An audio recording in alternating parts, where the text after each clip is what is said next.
Hello, you guys. This is your piano coach, Melody Silva. If you have been around here for any length of time, you know how much I love Urshan College's latest recording. So I wanted to talk you through one of their songs, Rushing In, talk you through what the band is doing. So let's get started.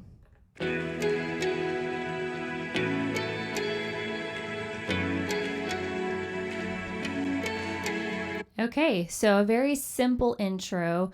What I want you to start paying attention to is what you do not hear. So we do not hear drums, we do not hear bass. We do hear some strings, synth sounds, and we also hear the guitar player doing a little riff for the intro, but it's very simple. So let's keep going.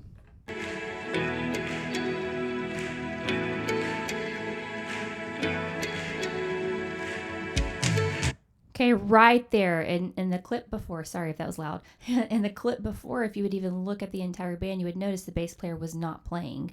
Okay, at this point, we get a camera view of the drummer, and I'm assuming this is where the band comes in.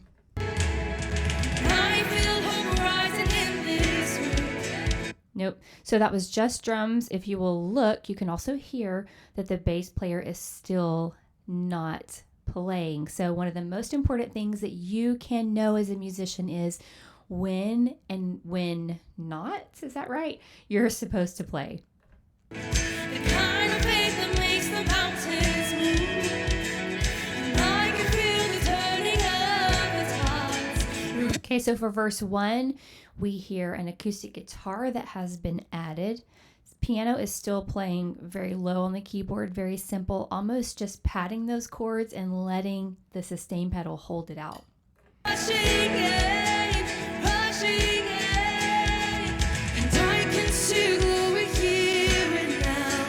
Okay, so drummer is doing a little bit of tom action in the transition points, but for the parts of this verse where the singers are singing, you're just mainly going to hear his foot pedal.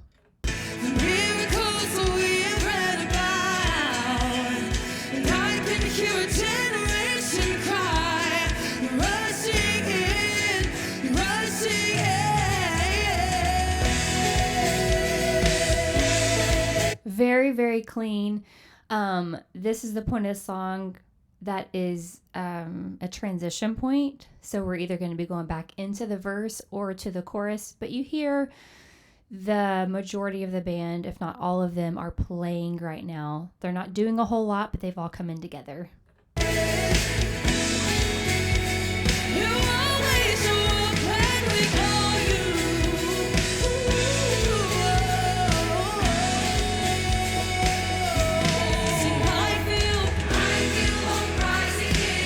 Did you audibly hear how the music came down? If you did not, rewind and listen again. Or you can actually listen to the original recording of this song. But what you want to pay attention to really get the most out of a song when you're playing it is how to ebb and flow is what I call it. So how to bring a song up and bring it back down, bring a song up and bring it back down.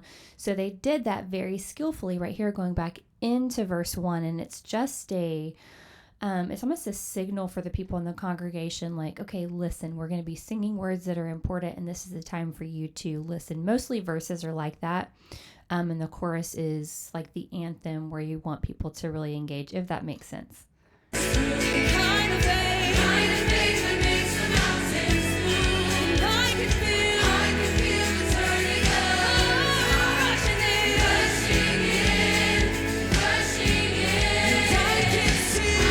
So this is the second time of the verses.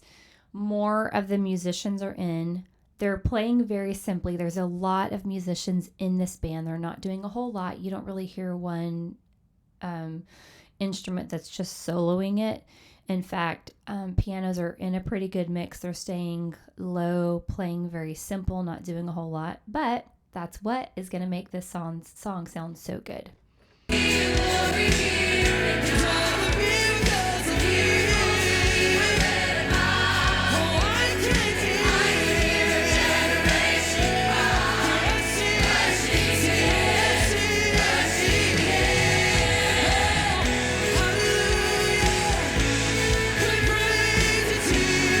Okay, so from that verse to this interlude, the music sort of stayed the same, which is a good indicator that we're going to start building or going into some type of chorus or something like that.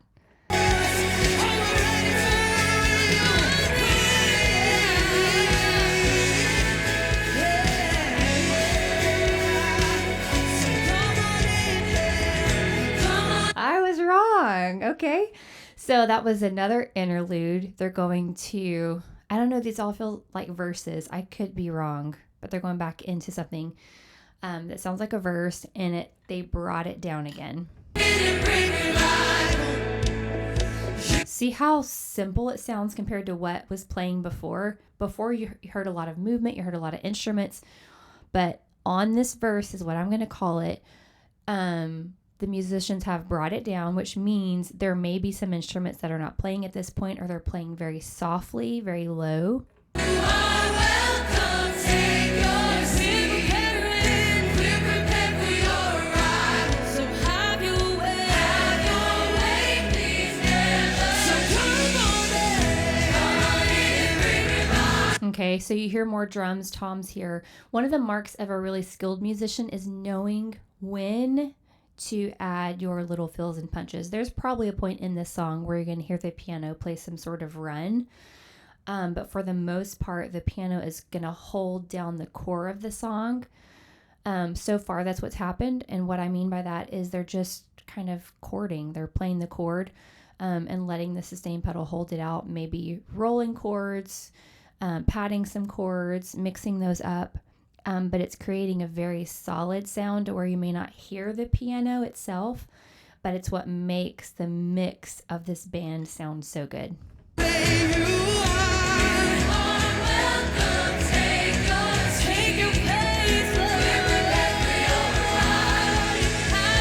There's a build right there. Pay attention to that.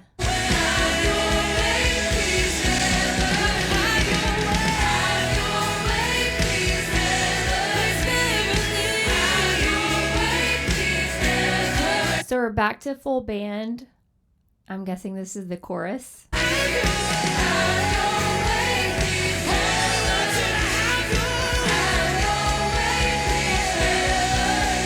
You see how the piano is driving right there? You can even see his hands. I wish you... Oh, you can see my cursor on here. Okay, so watch his hands.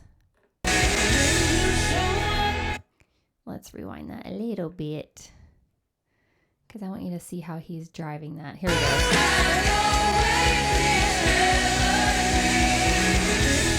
See, da da da da da da da da da da da da, and then bam, and let that ring out. Okay, that's what creates dynamics. Everything has to fade away. And when you show up, okay, you do hear piano here, just basically playing the chords, chording, and then letting the rest of the time between the next chord just add space there. Let your sustain pedal take care of it. Don't feel like you need to overplay. Every chain it has to break. And when you show up, darkness it has to flee. Oh, and when you show up, nothing can stay the same. Okay, see, we had a little piano run there. Did you catch that? Okay, it was very tasteful. A beautiful place to put a run is when you're going to go back into a segment. Say you finish the last line of a bridge and you want to go back into it. That's where you can add a run. And that's what he did there, and it sounds really good.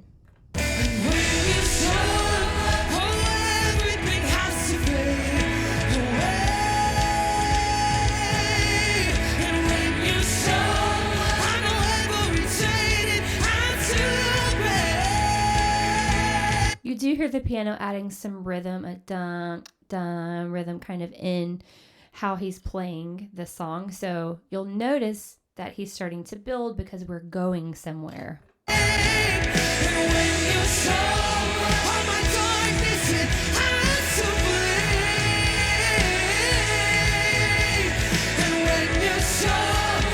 Okay, here we have another build. Let's see where this takes us.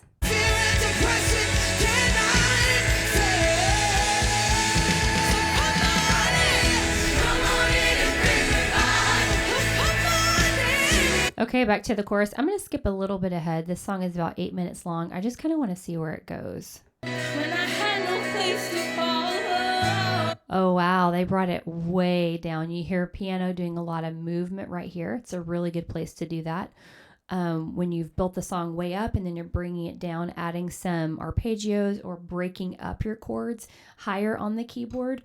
Sounds really beautiful.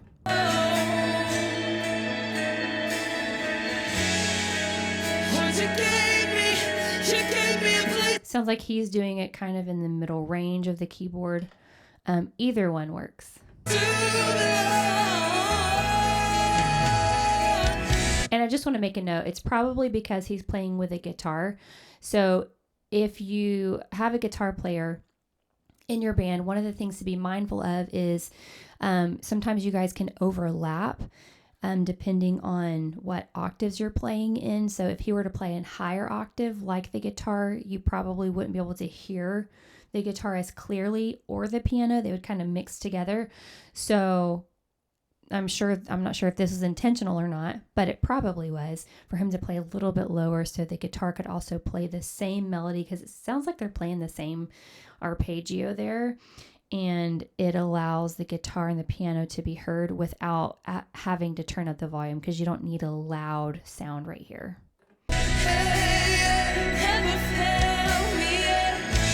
Okay, so let's skip ahead and let's see where this goes.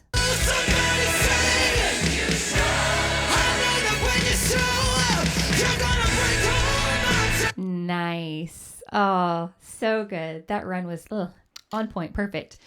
Okay, so we've obviously built up the song. Now they've added punches.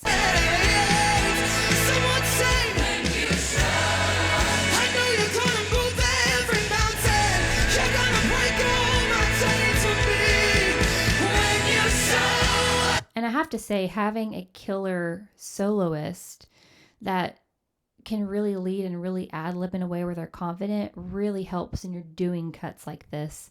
Otherwise, it's going to sound awkward.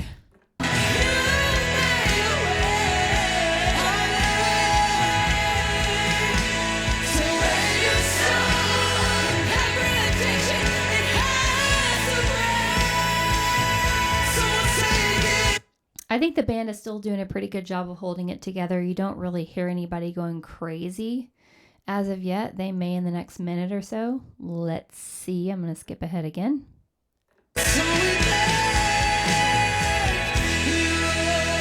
I'll back that up a little bit.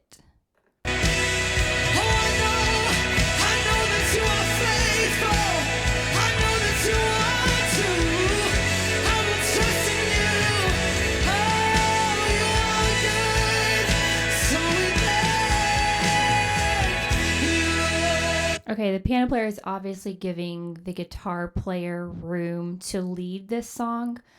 If you didn't have a guitar player, this would be a great place to add octave fills in your right hand. Just go up high, play some octaves that are in the scale of whatever key the song is in, and that's going to give it some spice, I guess is the word I'm looking for. So I'd be interested to know if you guys do this song in your church. I think it's a beautiful song. It would be perfect for a church service, a youth conference, a youth service, something like that. So I hope you guys enjoyed this video and let me know how it helped you.